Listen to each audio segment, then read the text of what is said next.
Okay, good evening everyone. So let us start today's topic, that is working with athlete chapter 7 programming their schedule या फिर training programme को design करना कि कैसे एक athlete के ट्रेनिंग प्रोग्राम को डिज़ाइन कैसे किया जाए, उसका बेसिक कॉन्सेप्ट समझना कि वो कॉन्सेप्ट किन चीज़ों पे हम प्लान करते हैं।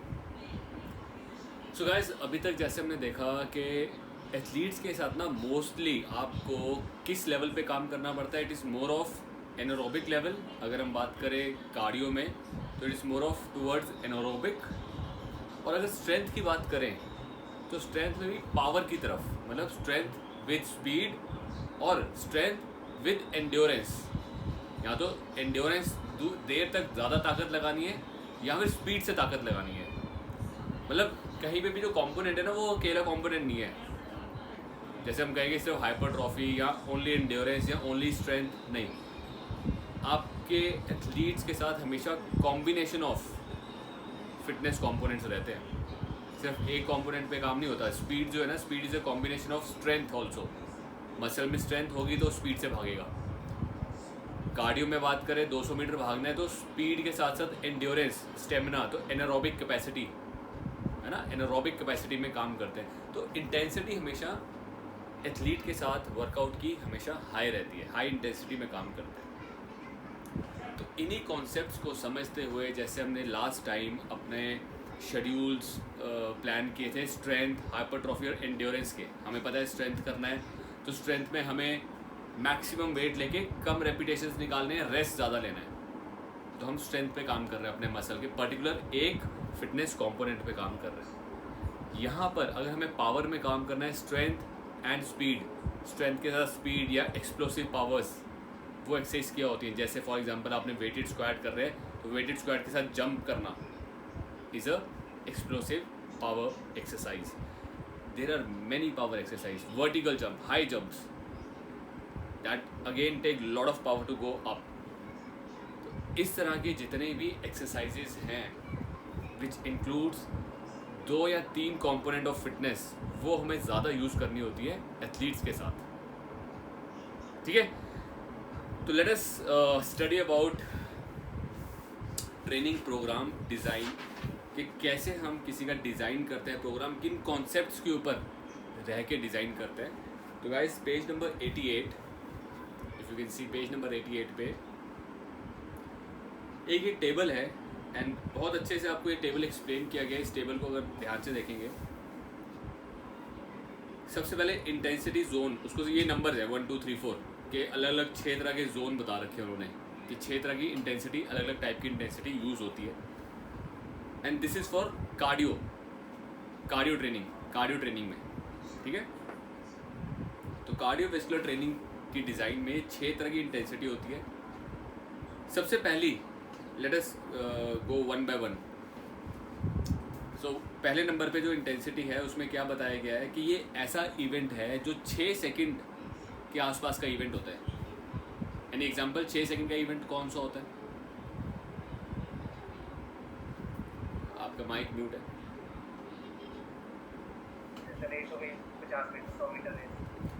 100 मीटर रेस 10 सेकंड के ऊपर का इवेंट है।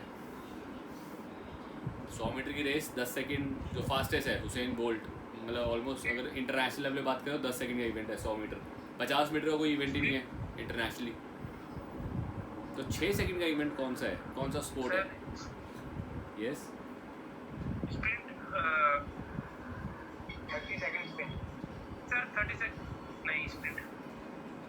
30 second sprint is not a international या किसी भी स्पोर्ट को नहीं, वो सपोर्ट नहीं है, दैट इज़ अ ट्रेनिंग, है ना। हम बात कर रहे हैं कि ऐसे स्पोर्ट्स जिसमें सिर्फ 6 सेकंड का इवेंट हो या उससे कम का हो। वेट लिफ्टिंग, पावर लिफ्टिंग, ठीक है, पावर लिफ्ट। तो इसी तरह से अगर मैं बात करूं आइस हॉकी, फुटबॉल, अब आपको यार ये इवेंट तो 90 मिनट के हैं पूरे, ये कैसे?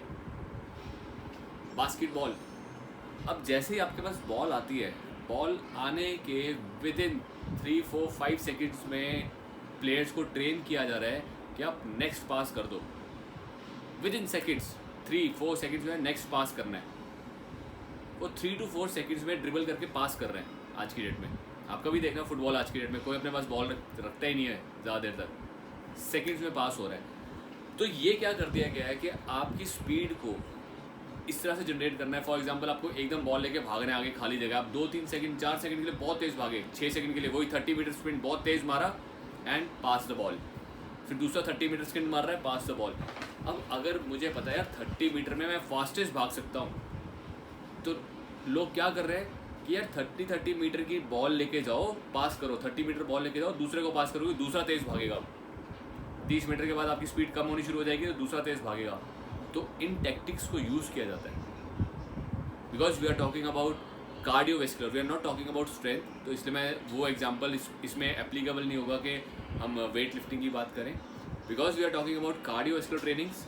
तो ये समझ के रखिए कि जहाँ पे भी जितना कम टाइम का इवेंट है उतना ज़्यादा इंटेंसिटी यूज़ होती है, उतना स्पीड से होगा। जैसे जैसे इवेंट का टाइम बढ़ता जाएगा स्पीड कम होती जाएगी। होगी कि नहीं होगी आप खुद बताइए। आपको अगर 2 मिनट के लिए भागना है तो आप फुल स्पीड से नहीं भाग सकते, आपको स्पीड कम करके भागना पड़ता है। तो वही कॉन्सेप्ट यहाँ पे एक्सप्लेन किया गया अच्छे से कि अगर 6 सेकंड के लिए ही भाग रहा है कोई, 5-6 सेकंड के लिए भाग रहा है, तो इंटेंसिटी क्या है, level of intensity will be maximum 100%। Primary energy कहाँ से आती है, CPN ATP मतलब क्रिटीन फॉस्फेट से आती है।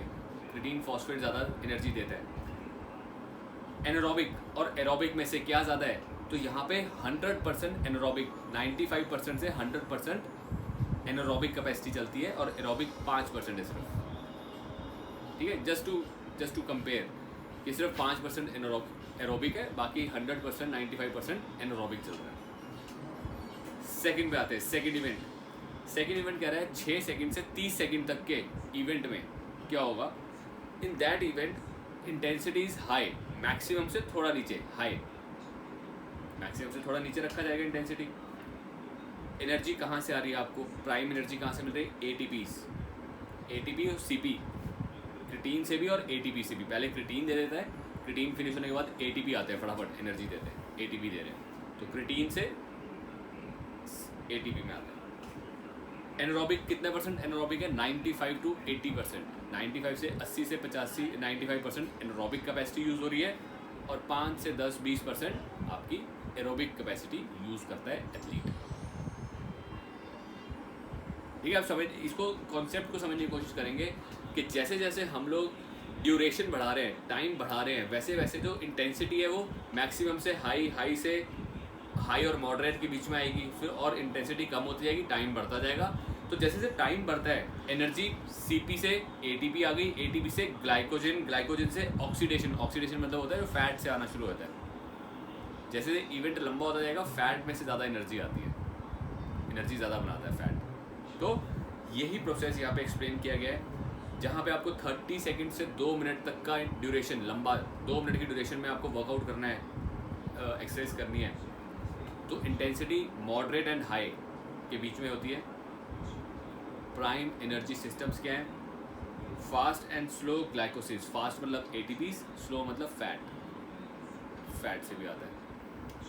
यहाँ पे एनारोबिक कितना है, 80 70 60 मतलब 80 से 50 की रेंज में डाइवर्ट करेगा कि आप कितनी स्पीड से काम कर रहे हो अकॉर्डिंग टू कितना टाइम है।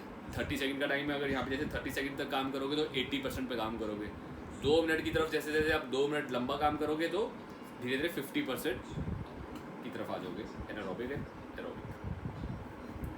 तो similarly you can see number 4 5 6 जैसे जैसे आपका टाइम बढ़ रहा है, जस्ट सी लास्ट वाला 6 पे, more than 30 second intensity is low, prime energy oxidative मतलब फैट से ज़्यादा आएगी, और एनारोबिक बहुत कम 5%, 2 से 5% एनारोबिक, और 90% 98% क्या है एरोबिक।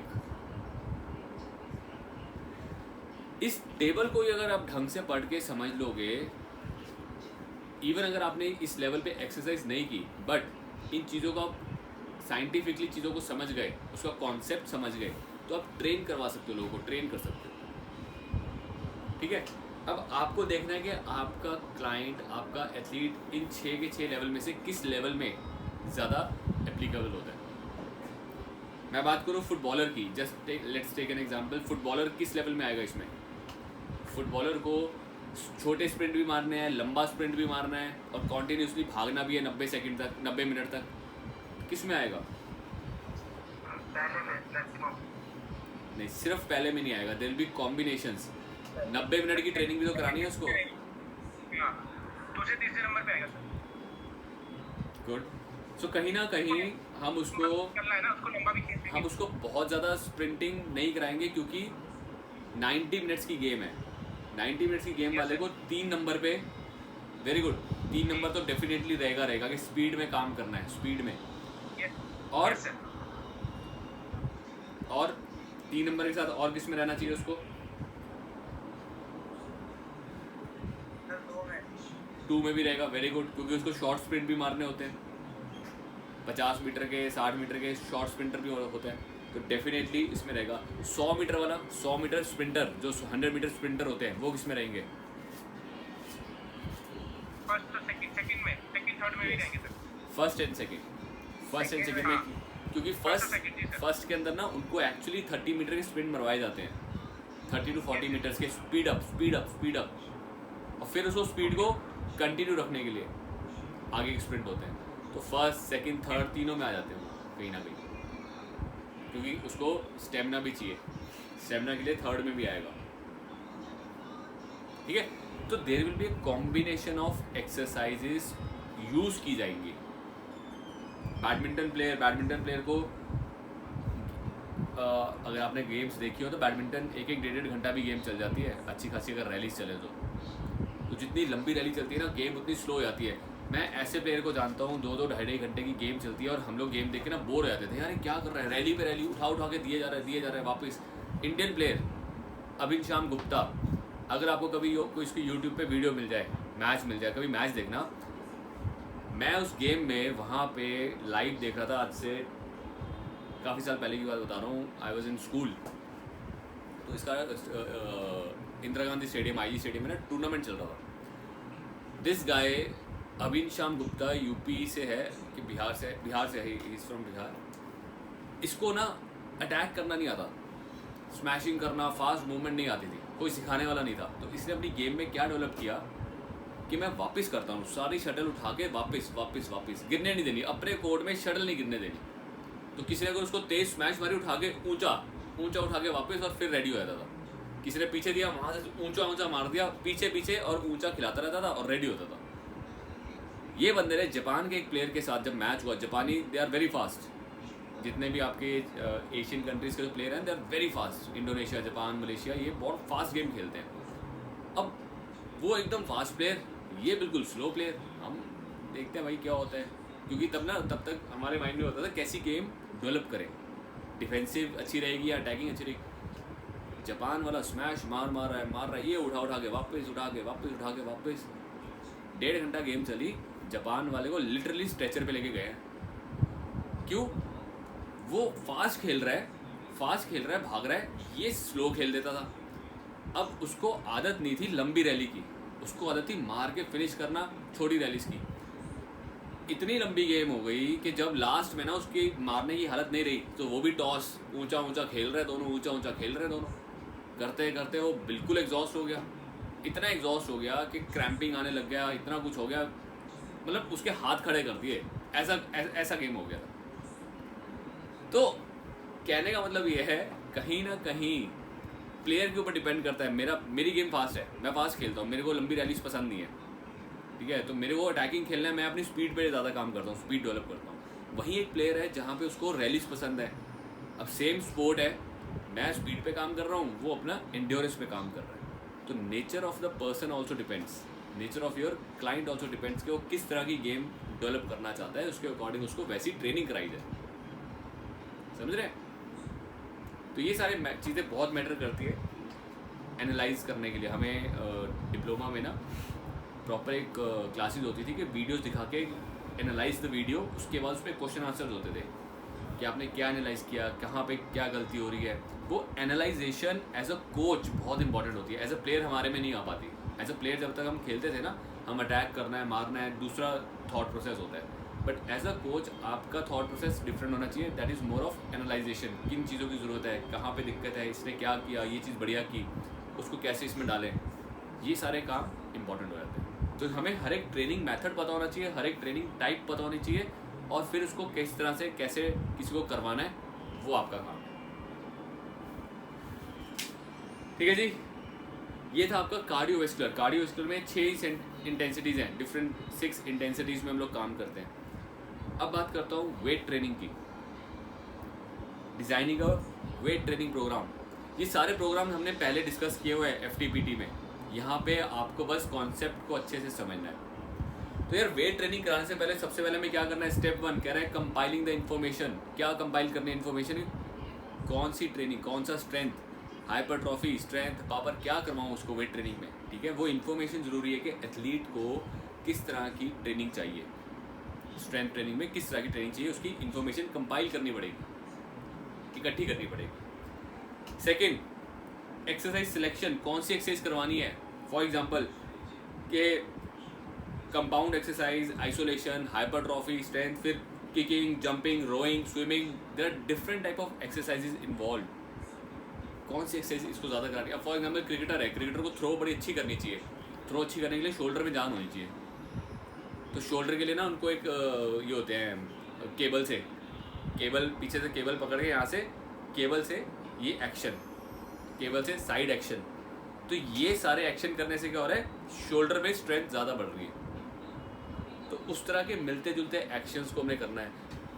बास्केटबॉल प्लेयर है, बास्केटबॉल प्लेयर को जंप्स बहुत अच्छी चाहिए, डंक करना है तो उनको जंपिंग बहुत ज़्यादा अच्छी कराई जाती है। जंपिंग कर करके उनकी देखिए बास्केटबॉलर्स बड़े लंबे हो जाते हैं। वॉलीबॉल जंप स्मैश मारना है।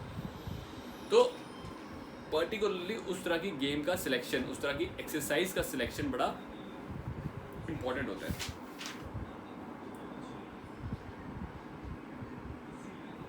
जैसे वॉलीबॉल जो गेम है, अगर इसमें आपने बहुत हैवी कर दिया, आपका बंदा तगड़ा कर दिया, तो क्या होगा, वो जंप नहीं कर पाएगा, वो फटाफट मूव नहीं कर पाएगा।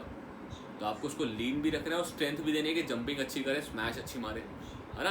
तो स्ट्रेंथ एंड्योरेंस, उनके अंदर क्या होगी, स्ट्रेंथ एंड्योरेंस।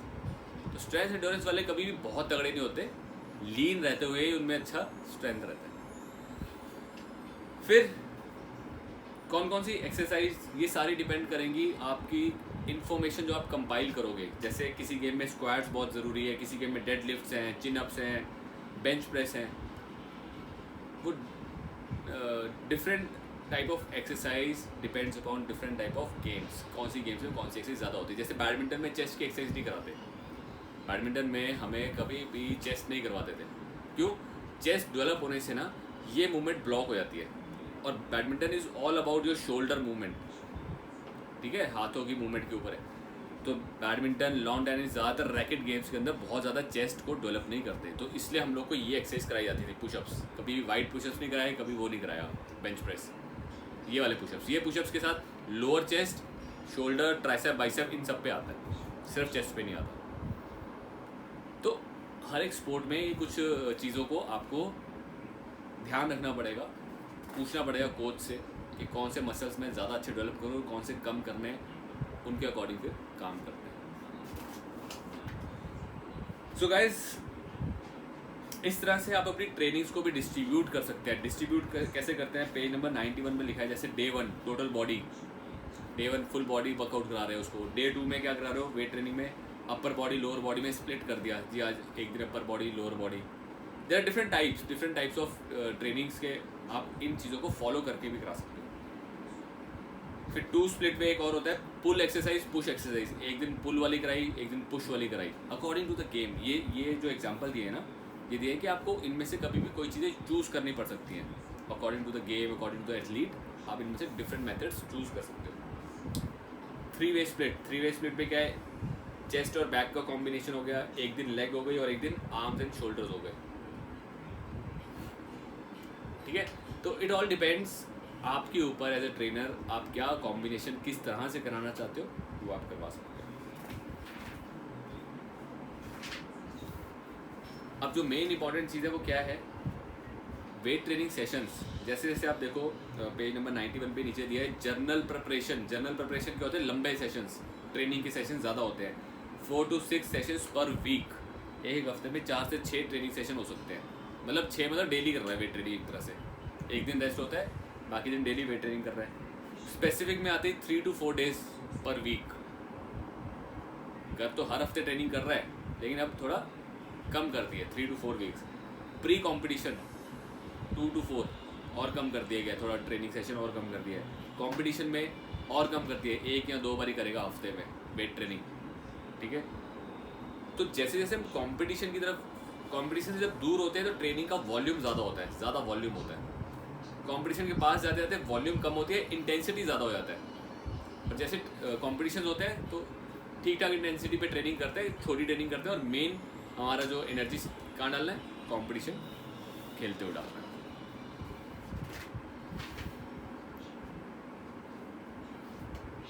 ओके, ऐसे ही पेज नंबर 93 पे देखेंगे, जब वेट ट्रेनिंग की बात कर रहे हैं तो कितना लोड और कितना रेपिटेशन, मतलब कितना वेट और कितना रेपिटेशन देना है, सेम जैसे हमने पहले पढ़ा था।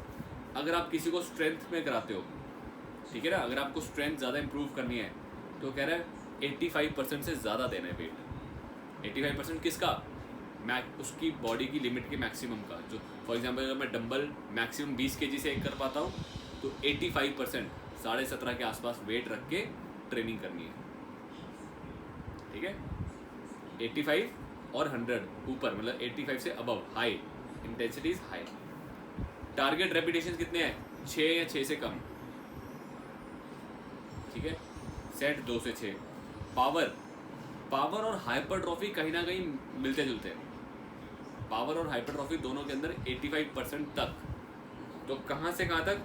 ऑलमोस्ट 75 से 85 पावर दिखा रहा है, और हाइपरट्रॉफी 65 से 85 पावर दिखा रहा है, ठीक है। तो ऑलमोस्ट ये मिलते जुलते हैं हाइपरट्रॉफी और पावर में। तो ओनली डिफरेंस इज पावर के अंदर आपके रेपिटेशंस कम है, पावर में आप रेपिटेशंस कम करते हो, हाइपरट्रॉफी में रेपिटेशन ज़्यादा होते हैं। क्योंकि हाइपरट्रॉफी में हम क्या चाह रहे हैं? साइज़ गेन करना। बट मैक्सिमम स्पोर्ट्स के अंदर साइज़ का कोई मैटर नहीं होता। मैटर क्या होता है? Strength, power, speed, endurance. तो इसलिए हमें पावर पे जब कॉन्सेंट्रेट करना है तो high level of high intensity weight अच्छा खासा उठाना है, और रेपिटेशंस 3 से 5। हाँ सौरभ। सर पावर के लिए हम जो एक्सरसाइज करेंगे बेसिकली वो हमारा ज़्यादा इफेक्टिव रहता है snatch clean and jerk. I think basically बहुत अच्छी एक्सरसाइज होती है पावर के लिए सर। कौन सी? इससे हमारा तीनों चीज़, पावर और स्ट्रेंथ तीनों गेन होता है sir, snatch clean and jerk. हाँ, स्नैच, क्लीन, जंप, ये सारे पावर की मूव्स हैं ना, पावर मूव्स हैं, आपको उठा के एकदम क्लीन। अब जैसे आप बात कर रहा था मैं आपके साथ कि 6 सेकंड का इवेंट कौन सा है? यस सर, जो यही है, आपको पूरा लेके जो खड़ा होना होता है ना, ऑलमोस्ट 5-6 सेकंड लगते हैं, लेकिन वो एक रेपिटेशन में पूरी जान निकल जाती है उस बंदे की। देखा है ना आपने कभी? जो हैवी वेट उठाते हैं, हाँ, एक्सप्लोसिव पावर, पूरी एक्सप्लोसिव पावर उनको एक रेपिटेशन में मारने होता है। तो एक रेपिटेशन नीचे से पहले यहाँ उठाते हैं, फिर यहाँ से जैसे ऊपर लेके जाते हैं, पूरी बॉडी वेट, मतलब पूरा बॉडी में से स्ट्रेंथ पूरी लगानी पड़ती है उनको, क्योंकि इतना हैवी वेट होता है। वो 6-7 सेकंड का इवेंट होता है बस। सर इसमें जी सर, इसमें एक लोग और भी मिस्टेक करते हैं, जैसे जिनको फैट लॉस कराना होता है ना, वेट लॉस या फैट लॉस कराना तो होता है, तो सर वो जो नॉर्मल बंदे होते हैं ना, जनरल फिटनेस वाले, उनको भी ये करवाते हैं। लेकिन इसमें सर क्या है, रिस्क ही बहुत है, इसमें इंजरी के चांसेस बहुत ज़्यादा होते हैं बिना किस जाने, क्योंकि सर इसमें ट्रिपल एक्सटेंशन होता है, आपका एंकल का भी, नीज का भी, हिप का भी ट्रिपल एक्सटेंशन एक बार में हम करते हैं। तो इसमें लोग ये मिस्टेक करते हैं, जैसे जंप करवाते हैं वेट लॉस के लिए फ्लाई बॉक्स पे, लेकिन सर वो ज़्यादातर यूज़ नहीं है उसका, क्योंकि वो एडवांस एक्सरसाइज है, बहुत ज़्यादा एथलीट के लिए होता है, वो जो स्पोर्ट पर्सन है। जैसे हम जंप करते हैं ना, तो इसमें ट्रिपल एक्सटेंशन होता है हमारी बॉडी का, एंकल का, नीज का, हिप का, तो इसलिए उसको बेसिकली नहीं कराना चाहिए लोगों को फैट लॉस में। मैं देखता हूँ बेसिकली जो बिगनर है उनको भी करवाते हो जब जिमों में। अब वही चक्कर है, क्या होता है, जो ट्रेनर्स इफेक्टिव होता है, लेकिन वो काफी इफेक्टिव होता है, इफेक्टिव होता है, लेकिन वो सबके लिए नहीं होता सर उसमें, हाँ क्योंकि ठीक है, बहुत वो ज़्यादा ठीक कह रहे हैं सौरभ। एक सेकंड, जफर का भी पूछ रहे थे। जफर क्या बोल रहे हो?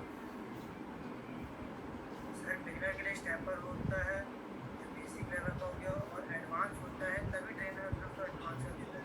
अगर सामने वाले को हम जब करा रहे तो हमें मालूम है सामने वाला कितना पानी में कर सकता है या नहीं कर सकता,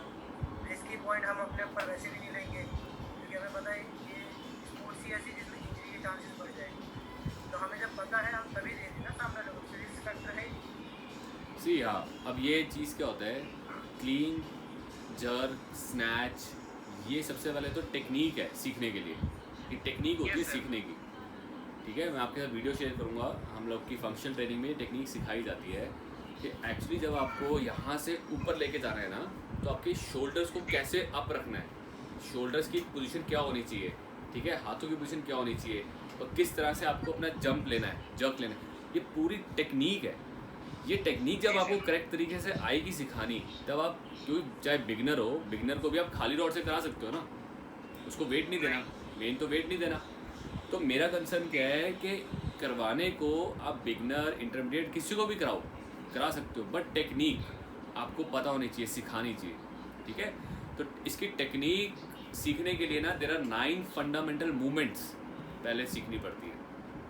इसको प्रॉपर तरीके से करने के लिए 9 फंडामेंटल मूवमेंट्स है। तो कैसे है, सबसे पहले ना एक टेक्निक सिखाई जाती है कि कैसे, फॉर एग्जांपल अगर मैं खड़ा हूँ तो मेरे को यहाँ से मैंने वेट ले रखा है, यहाँ से ये वेट यहाँ कैसे लेना है, इसकी भी एक टेक्निक होती है, ठीक है। यहाँ लेते टाइम हाथों में कैसे रखना है, ये भी एक टेक्निक होती है। तो ये सर ये एल्बो पूरा एकदम फ्लेक्सिबल होना चाहिए। सही हाँ, मैं तो ये यहाँ पर आता है, ये कैसे आता है, ये पूरा टेक्निक ना 9 फंडामेंटल मूवमेंट्स में सिखाई जाती है। इसके फंडामेंटल मूवमेंट्स होते हैं, तो 9 चीज़ों में डिवाइड किए गए हैं और आपको सिखाए जाते हैं। जब वो आ जाएगा क्लियर, तब आप किसी को भी सिखाओगे ना, तो पहले स्टेप बाय स्टेप सिखाओगे। पहले स्टेप नंबर 1 सीखेगा वो, फिर स्टेप 2, स्टेप 3। ये उन लोगों को सिखाया जाता है जिनको प्रोफेशनली एथलीट बनना है, जिसको ये वेट लिफ्टिंग करनी है, उनको ये 9 फंडामेंटल मूवमेंट्स पहले सिखाए जाते हैं और फिर उनको वो उस चीज़ में डाला जाता है, ठीक है। ये तो यही चीज सर, यही चीज मैं कह रहा हूँ, लोग दूसरों को देख के कॉपी करके एथलीट, मतलब वो ट्रेन नहीं है, पीपल ट्रेन नहीं है, उनको इसमें लेवल में नहीं जाना, लेकिन उसको देख के कराते हैं, इससे इंजरी के चांसेस बहुत ज्यादा हो जाते हैं।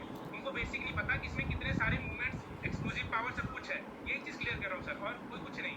हाँ नहीं, लेकिन तेरा गुस्सा किस पे, पहले ये बता, इनमें से कोई कराता है क्या? हमारे इनमें से है कोई जिसपे तो गुस्सा है? मैंने पूरा कराया है लेकिन बस जंप नहीं देता, जंप करवाया उसको। वो जंप पता है कब लेनी पड़ती है, नीचे से वो जंप कब लेनी पड़ती है, ये उठाने की, जब लाइट वेट है ना, लाइट वेट तो आप ऐसे उठा लेते हो, इतना हैवी होता है वो वेट, जब हैवी वेट में जाते हैं वो इतना हैवी होता है कि नीचे से जंप लेके इसको यहाँ लेना पड़ता है, पूरा पैरों से जंप लेना पड़ता है नीचे से। सर मैंने इसका कोर्स किया था ना, मैंने इसका कोर्स किया था पावर वेट लिफ्टिंग का, स्नैच, क्लीन एंड जर्क का, तो उसमें एक एक टेक्निक जो बताई थी ना, तो सर वो बिल्कुल दिमाग में बैठा हुआ कि ये तो बहुत ही एडवांस एक्सरसाइज है, ये बिल्कुल बिगिनर का किसी मैं आपके साथ में इसकी वीडियो शेयर करूँगा। हमारे एक मेरे ख्याल से 1-1.5 साल पहले एक कोर्स में हमने एक लड़का बुलाया था फंक्शनल ट्रेनिंग के लिए, तो वो वीडियोस में आपके साथ शेयर करूँगा। वो 9 फंडामेंटल मूवमेंट्स क्या हैं, कैसे कराई जाती है, वो आप देखोगे तो आपको आइडिया हो जाएगा। बट ये डेफिनेटली इट इज़ देयर कि ये जो पूरी मूवमेंट्स को सीखने के लिए ना टेक्निक लगती है, देयर इज़ ए टेक्निक, वो आएगी तो आप आराम से कर लोगे, फिर आप किसी को भी सिखाओगे तो आराम से कर लेता है वो, ठीक है। सो गाइज, ये सारी चीज़ें आज आप कोहली को भी देखोगे, वो भी यही कर रहा होता है, स्नैच, जर्क, स्नैच पूरा वो कर रहा होता है। क्यों कर रहा है? क्योंकि ये एक्सप्लोसिव मूवमेंट्स है, एक्सप्लोसिव पावर के लिए। तो ये कहीं ना कहीं एथलीट्स के साथ हमें यूज़ करनी पड़ती है, और एथलीट्स के होते हैं एडवांस लेवल के होते हैं, वो इसको कर पाते हैं। सो गाइज, ये एक चीज़ आपको डेफिनेटली समझना है कि एथलीट्स के साथ सिर्फ ऐसा नहीं कि सिर्फ स्ट्रेंथ या सिर्फ एंड्योरेंस या सिर्फ हाइपरट्रॉफी पे काम करना है, नहीं। आपको क्या काम करना है? अगर स्ट्रेंथ में या तो स्पीड चलेगी साथ में, या स्ट्रेंथ के साथ एंड्योरेंस चलेगी, ठीक है ना। इधर स्ट्रेंथ एंड्योरेंस या स्ट्रेंथ स्पीड, मतलब पावर या स्ट्रेंथ एंड्योरेंस, ऐसे काम होगा, क्योंकि उनको कम्पीट करना है। जब हम जनरल क्लाइंट की बात करते हैं, आप सबने जिम में as a general client training किया, आपने कभी किसी का कम्पीट नहीं किया ना, तो आप सिर्फ अपने लेवल के लिए ट्रेनिंग कर रहे हो, तो बस यार बहुत हो गया। बट जब आपको कम्पीट करना है साथ वाले से, तब आप क्या करते हो? ज़्यादा पावर, ज़्यादा एफर्ट पुश करते हो। आज साइकिलिंग पे भी अगर रेसिंग लगानी है ना, जब तक आप खुद अकेले चल रहे होते हो तो आप अपने एफर्ट के हिसाब से चलते हो। साथ वाला तेज़ चलेगा ना, साथ वाला अगर ज़्यादा आपका स्टेमिना एफर्ट ज़्यादा तेज़ है, तो आप उसको क्रॉस करने के लिए अपने एफर्ट को बढ़ाओगे, नेक्स्ट लेवल पे लेके जाओगे। रेसिंग सेम यही चीज़ है ना। तो एथलीट्स के साथ कॉम्पिटिटिव लेवल पे सोचना है आपको हमेशा, कि उसको कम्पीट करने के लिए हम नेक्स्ट लेवल तक रखें। सो ये हमारा एक्चुअल जो कॉन्सेप्ट है व्हेन ट्रेनिंग एथलीट्स, कि ट्रेनिंग एथलीट्स आपको 2 या 3 कॉम्बिनेशंस, 2 या 3 फिटनेस के कंपोनेंट्स को साथ में उनको ट्रेन करना होता है, ठीक है, और उसमें भी उनको कॉम्पिटिटिव लेवल पे, हाई लेवल पे रखना है, इंटेंसिटी हाई पे रखना है। सो गाइज, ये कॉन्सेप्ट हमेशा अपने ध्यान में रख के हमें काम करना है। बेस आपका क्लियर है, बेस अगर आप अपने क्लियर हो कि हाइपरट्रॉफी क्या है, स्ट्रेंथ क्या है, पावर क्या है, स्पीड क्या है, तो इनके कॉम्बिनेशन करना कोई मुश्किल काम नहीं होती। इनकी ट्रेनिंग्स 2-4 बार आपको, अगर हम ट्रेनिंग्स 2-4 बार कराएंगे, सिखाएंगे ना, तो आप सीखोगे, बड़ी जल्दी सीख जाओगे कि ये ट्रेनिंग ऐसे होती है, इसको ऐसे कराया जाता है। आप वीडियोस देख के सीख जाओगे। अगर आपके कॉन्सेप्ट क्लियर है, आप वीडियोस देख के भी अच्छे खासी ट्रेनिंग्स को सीख जाते हैं, ठीक है। एक लास्ट चैप्टर इसका रह गया है, chapter number 8, that is conducting a strength and conditioning program. ये बेसिकली क्या कह रहा है, ये आपने पूरा चैप्टर किया हुआ है अपने पीटी के अंदर पहले। This is just like instructional techniques, कि जब आप कंडक्ट करते हो ये सेशन, चाहे वो स्ट्रेंथ एंड कंडीशनिंग का हो, जो भी आप सेशन कंडक्ट करोगे, इन सेशंस को कैसे आपको वर्बली एक्सप्लेन करना है, कैसे आपको डेमो देने हैं। This is page number 97। Demo कैसे देना है, सामने वाले से करवाना है, उसको एनालाइज करना है, सेम कंडीशंस। मैं एक बार आपको रिवाइज कर देता हूँ। सबसे पहले इंस्ट्रक्शनल टेक्निक में क्या आता है, इंस्ट्रक्शनल टेक्निक के अंदर आपको एक्सप्लेनेशन, एक्सप्लेनिंग द एक्सरसाइज, तो उसके 5 स्टेप होते हैं। सबसे पहले name of the exercise, like bench press. Number 2, describe the equipment, इसमें क्या क्या इक्विपमेंट यूज़ होंगे उसको डिस्क्राइब किया। Number 3, identify the muscle group, कि कौन से मसल्स इन्वॉल्व हैं, आपको वो बताना है एथलीट को, ठीक है। नंबर 4, पर्पस, क्यों कर रहे हैं, तो यहाँ पे हम एक जनरल पर्पस नहीं देंगे, यहाँ तो उसकी स्पेसिफिक गेम से पर्पस देंगे ना, कि सर थ्रो करना है, इसलिए मैं आपको ये चीज़ करवा रहा हूँ, क्योंकि थ्रोइंग एक्शन है, तो इसलिए मैं आपको शोल्डर ये सब अच्छा करा रहा हूँ। एंड सेफ्टी मेजर्स, कि क्या क्या सेफ्टी मेजर्स हैं। तो जनरली जो आपके एथलीट्स होंगे ना, उनको ये चीज़ें को अच्छे से एक्सप्लेन करोगे तो ज़्यादा बेटर तरीके से वो एक्सरसाइज करेगा, क्योंकि उसको समझ आ जाएगी मैं क्यों कर रहा हूँ। फिर आप डेमो देना बड़ा इंपॉर्टेंट है, क्योंकि ऐसा हो सकता है कई बार एथलीट्स ने वेट ट्रेनिंग नहीं किया, तो उनको डेमो दे के उनको सिखाना बड़ा इंपॉर्टेंट है। करेक्ट डेमो देने के बाद उनसे करवाओगे, उनसे पूछोगे कि आपको प्रॉपर समझ आ गया, क्या क्या चीज़ों का ध्यान रखना है। ये सारा complete audio visual, audio means बात करके आपने समझाया, विजुअल मीन्स डेमोस्ट्रेशन दी, उसके बाद उनसे करवाया, एंड देन ओके, फिर आप उनको छोड़ोगे। तो ये बड़ा इंपॉर्टेंट काम हो जाता है कि हर एक एक्सरसाइज का, क्योंकि क्या होता है आजकल नई नई एक्सरसाइज आ रही है, सेम जैसे अभी बात कर रहे थे क्लीन जर्क स्नैच की। तो क्लीन जर्क स्नैच एक ऐसा टेक्निक है जिसको सीखने में ना हफ्ते 10 दिन आराम से लग जाते हैं, 1 से 2 हफ्ते लग जाते हैं आराम से। सर महीनों लग जाते हैं सर। हाँ, मतलब परफेक्ट करने में तो महीनों लग ही जाएंगे, बट एटलीस्ट उसकी सारी मूवमेंट्स को पता करने में, आपको सीखने में 8 से 10 दिन आराम से लगेंगे। ये मूवमेंट क्या है, 1 2 3 जो 9 फंडामेंटल मूवमेंट्स इन्वॉल्व है, तो आप एक एक दिन में एक एक फंडामेंटल मूवमेंट भी सीखोगे, तब भी 9 दिन आराम से लग जाते हैं। तो बिल्कुल सर, बिल्कुल। इन सारे कॉन्सेप्ट्स को पहले समझना, सीखना और सिखाना, ठीक है ना। आज आपको अगर पता है तो आप सिखा पाओगे स्नैच क्या है, जर्क क्या है, या डेडलिफ्ट्स भी ऐसी है कि मैक्सिमम लोग ना डेडलिफ्ट्स के अंदर अपना स्ट्रक्चर ठीक नहीं कर पाते। क्यों? क्योंकि ट्रेनर को बताना है ना कि क्या स्ट्रक्चर है, क्या कॉन्सेप्ट है, कब टांगों से उठाना है, कब कमर सीधी करनी है। मैक्सिमम लोग नीचे से कमर से उठाते हैं, भैया बहुत डेंजरस है। नीचे से कमर हमेशा सीधी रख के पहले टांगों से खड़ा होना है। कमर तो हमेशा स्ट्रेट रहेगी, बैक में वो कर्व बना रहेगा हमेशा। अगर जैसी बैक ऐसे कर दी तो दिक्कत है। तो ये सारी चीज़ें, ये सारे कॉन्सेप्ट एज ए ट्रेनर आपके क्लियर होंगे तो आप सामने क्लाइंट को करा सकते हैं। गाइस, इसी के साथ आज हमारा ये module number 1 working with athlete ख़त्म होता है, ठीक है। बहुत सी इंपॉर्टेंट चीज़ें हैं इसमें जो आपको बार बार शायद रिवाइज करनी पड़ेगी, जिससे आपका ना कॉन्सेप्ट क्लियर होगा, दिमाग में घुसेंगी, बैठेंगी। आज आप अपने आप को सिर्फ ये मत सोचो कि मेरे को जनरल क्लाइंट के साथ काम करना है। आप अपने आप को एथलीट के लिए रेडी करो। तो जनरल क्लाइंट के साथ काम करना तो चुटकियों का काम है फिर। Yes sir. अपने आप को एथलीट्स के लिए रेडी करो कि मैं एथलीट्स को ट्रेन कर सकता हूँ। तो जनरल क्लाइंट को तो मतलब वेट लॉस, आज वो उस लेवल पे जब आपने ट्रेनिंग की है या करवाई है ना, तो आपको यार वेट लॉस कराना तो कुछ भी नहीं है, बच्चों का काम है। आराम से 100% गारंटी के साथ हो जाएगा कि ये ट्रेनिंग्स करने के बाद किसका वेट लॉस नहीं होगा। यहाँ पे आप स्पीड, एंड्योरेंस, स्ट्रेंथ, इनके कॉम्बिनेशंस डालोगे तो डेफिनेटली सब कुछ होगा। स्ट्रेंथ भी आएगी, ताकत भी आएगी, फिट हो जाएगा बंदा। और मैं बता रहा हूँ ऐसी फिटनेस होती है इतना हल्की बॉडीज हो जाती है कि मतलब जंप मार के उड़ने वाला वो सीन लगता है कि मैं उड़ लूँगा, इतना फिट लगता है इंसान को, इतना लाइट लगता है, इतना अच्छा लगता है।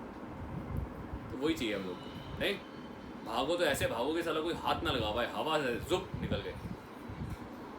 तो ये फिटनेस लेवल आने के बाद लगता है यार ये मज़ा आया, ऐसे निकलो जुप। और होता था ऐसे, मैं सही फ्रैंक बता रहा हूँ, अब तो साला तो ख्यालों में रहेगी वो चीज़ें, लेकिन जब जिस टाइम पे अच्छी ट्रेनिंग करते थे ना, तो मतलब लोगों के पास से अगर भाग के निकला ना, लोग ऐसे कौन गया बे ऐसे थे। तो ये चीज़ें आपको करनी आनी चाहिए, पहले एक बार खुद पे करो और फिर अपने ट्रेनर्स को करो। मतलब young in the age of 16, 18, 20 years में इतनी ज़्यादा मतलब बॉडी के अंदर वो होती है, एनर्जीज होती हैं, और इतने उस टाइम पे इतना ज़्यादा अच्छे लेवल पे बंदा अपने आप को लेके जा सकता है ना, तो मज़ा आता है। तो उस लेवल पे ट्रेन करना सीखना है हमने लोगों को, ठीक है जी। मुझे पता है ये भी ऐसे जाता होगा साइकिल पे ना, अतुल सुबह सुबह जुप लोगों के पास से क्रॉस करता है, ये कौन गया अतुल है अतुल। सर वो जब देखता था ना, मैं जब देखता था तो पहले मैं देखता था लोगों को स्पीड में जाते हैं, तो मेरी स्टाइल